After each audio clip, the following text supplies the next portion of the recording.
Urbanismo en Grecia. Las ciudades griegas, denominadas polis, tuvieron un papel fundamental en la creación de la civilización occidental, y podemos asegurar que muchas de nuestras urbes actuales se han visto influenciadas por ellas. Polis, como la de Atenas y Esparta, fueron capitales de poderosos estados, centros políticos, religiosos y culturales, que pronto se convirtieron en fuente de inspiración en todo el Mediterráneo, y sirviendo de modelos a otras urbes del mundo antiguo. En principio, eran pequeñas aldeas que se fueron uniendo formando agrupaciones urbanas, en un proceso que conocemos como cinecismo, y dando lugar a ciudades políticamente independientes y económicamente autosuficientes. La mayoría de estas polis fueron de pequeño tamaño. Se calcula que pudieran variar entre 1000 y 10.000 habitantes, pero ya incluyen algunos de los rasgos característicos del urbanismo griego. El espacio urbano normalmente estaba construido en zonas elevadas del terreno, para tener una mejor defensa, y se diferenciaba del espacio rústico formado por las zonas de cultivo y bosques. Se cree que en Grecia se construyó mediante el sistema de plato roto. Este sistema se genera sin un orden geométrico definido, generalmente adecuándose a la topografía del lugar.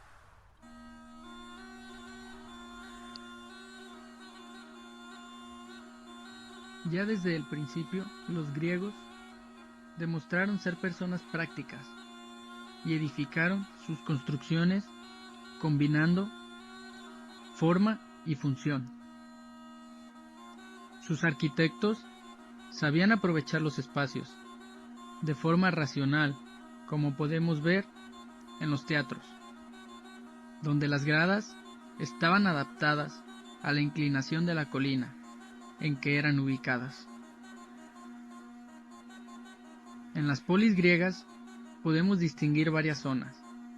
Por un lado, la Acrópolis, zona elevada de la ciudad, convertida en el espacio religioso o temeneos, donde se concentran los principales templos.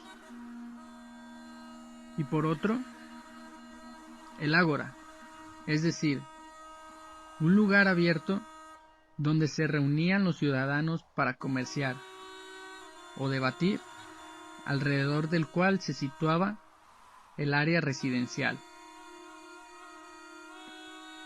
La Acrópolis, etimológicamente significa ciudad en las alturas, y sirve para definir un complejo religioso y cultural apartado del núcleo urbano.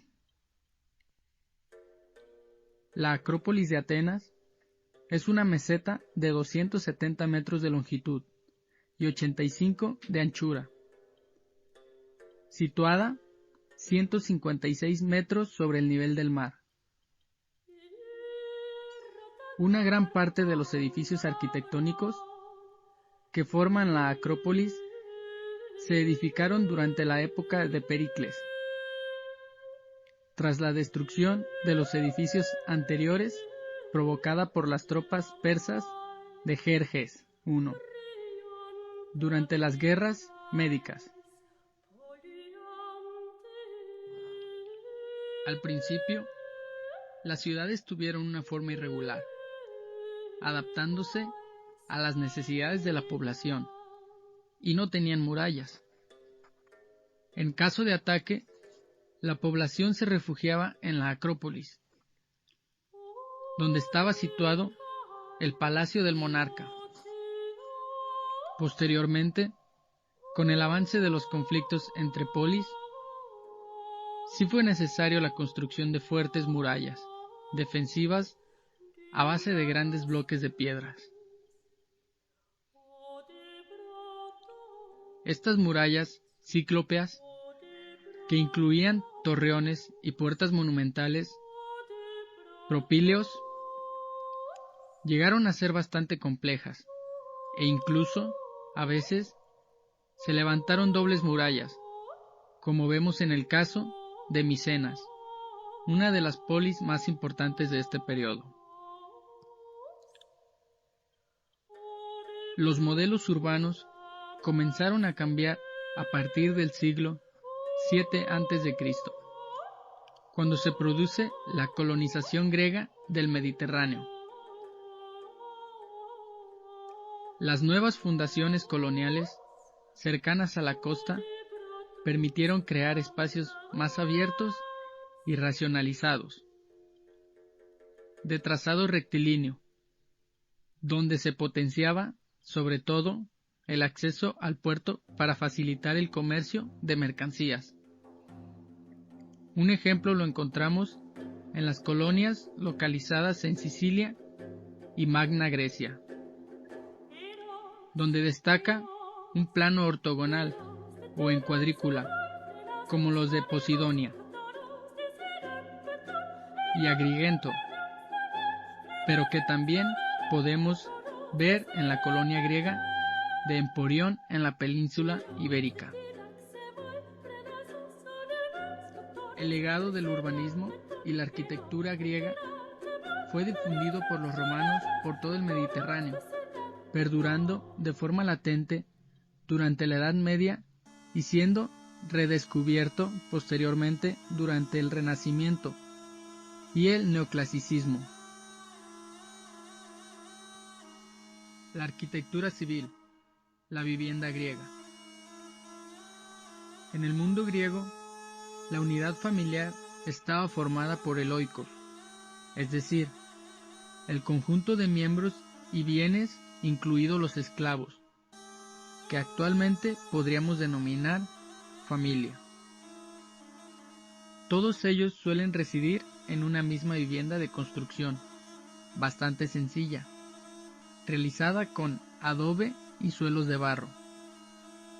Las casas griegas no suelen tener aberturas exteriores, ni adornos externos destacados, pero sí un patio central al que daban las habitaciones principales. Curiosamente, había espacios reservados para el hombre y la mujer.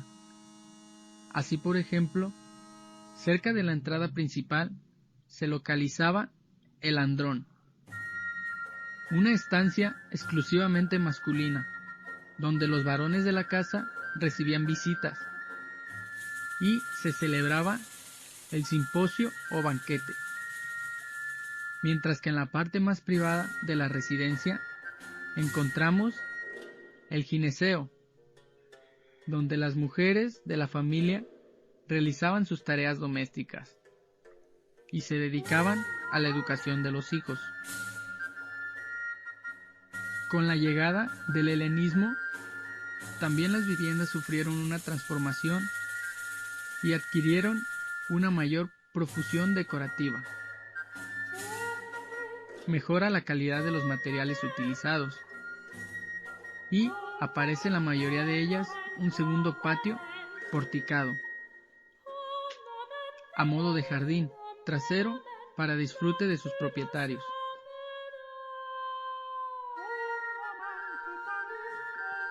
La ciudad griega se basaba fundamentalmente en dos conceptos.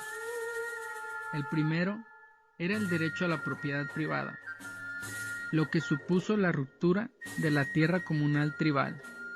El otro concepto era la libertad individual, la fe en la igualdad humana, que es lo opuesto al sentimiento colectivo autolimitado de la tribu.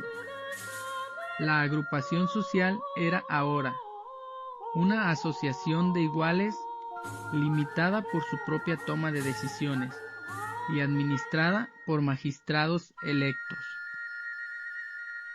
El hogar se convirtió en la ciudad y cada griego se convirtió, por encima de todo, en un ciudadano dispuesto a luchar por sus intereses de la ciudad y a guiar sus asuntos.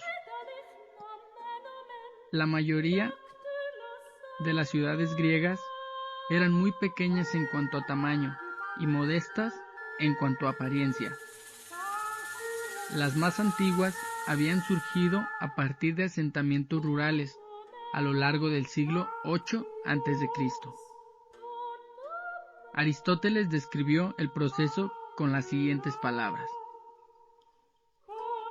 cuando varios poblados se unen en una única comunidad completa, lo suficientemente grande como para ser casi o bastante autosuficiente, comienza a existir la polis.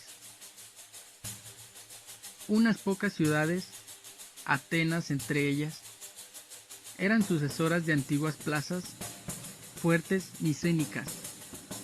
En la mayoría de ellas, la agricultura continuó siendo el sostén principal de la comunidad.